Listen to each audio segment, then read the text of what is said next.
Assalamualaikum warahmatullahi wabarakatuh. Good morning, everyone. Today we are from Group 5 that consists of Anissa Nur Aziza, Davina Ayu Aryani, Rizka Aulia, and Fima Baitijana would like to present our assignment regarding evaluating accessibility. Next. The first question is about why it is necessary to evaluate this aspect. And then next. So, first of all, accessibility described as when a person with a disability is afforded the opportunity to acquire the same information, engage in the same interaction, and enjoy the same service as a person without a disability and equally integrated and equally effective manner with substantially equivalent ease of use. And why this is necessary? As educators, it is necessary to evaluate this aspect because we must strive to create fully accessible learning environment for our students. This requires designing inclusive learning, using them in the classroom to ensure all learners have the same opportunities to access and engage with course content. Next. And then this is will present by Davina.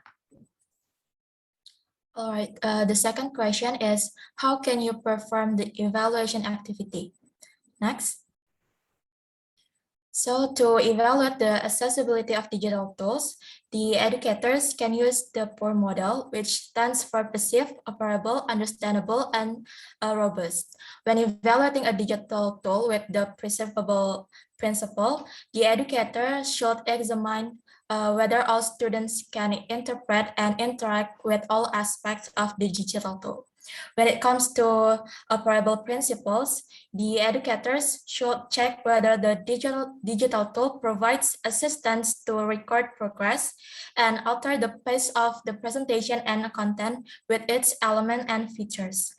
And then to determine whether the digital tool is understandable, the educator should examine whether it helps learners focus on content, elaborate on important terminology, give guidance, and provide responses in various ways. And the digital tools should be able to present information and navigation features in a way that is easy to comprehend and remember. Tools and apps should not provide too much information at once. And additionally, the tool navigation should be consistent, simple, and easy to follow and remember. Then the educator also should find a robust digital tool. It should be compatible with all technologies which can be accessed and used on any device and browser. Evaluating how robust a tool or app is before asking students to use it can prevent the frustration that comes along when some or all students realize they cannot access it. Next. And the next question will be presented by Firma Anissa. Okay, thank you, Davina. And the last question is, give a case example of this evaluation procedure. First is perceivable. If teacher wants to give lesson material for his or her student, and the student consists not only normal student, but also including the student with disabilities such as deaf and blind. And in order to achieve perceivable, teachers should make sure the material can be read aloud, so a learner who is blind can hear the information. If there is a picture, the teacher can add text description to the picture.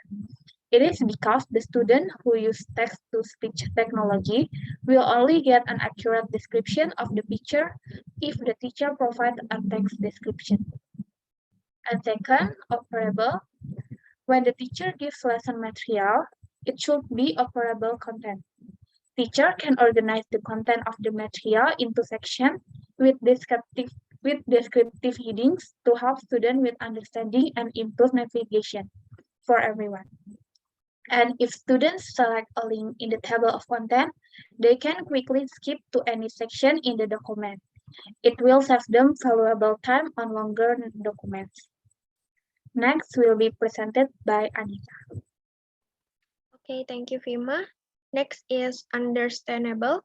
An example of understandable is when the teacher gives material to students who have disabilities such as deaf and visual impairment. The teacher must ensure that you must specify the language or words clearly and correctly. When the teacher uses picture or text in delivering material, the text must be written clearly and not use unnecessary symbols. The image used must also be clear and good quality. This is to help students to avoid and correct mistakes. And the last one is robust. The material used by the teacher must be strong because the students being taught do not only consist of normal students but also include students with disabilities. And the material must be sufficiently robust and supported by advances in technology so that it can be interpreted by a wide variety of user agents, including assistive technologies. Next. Okay, thank you. That's all from our group. Thank you. Wassalamualaikum warahmatullahi wabarakatuh.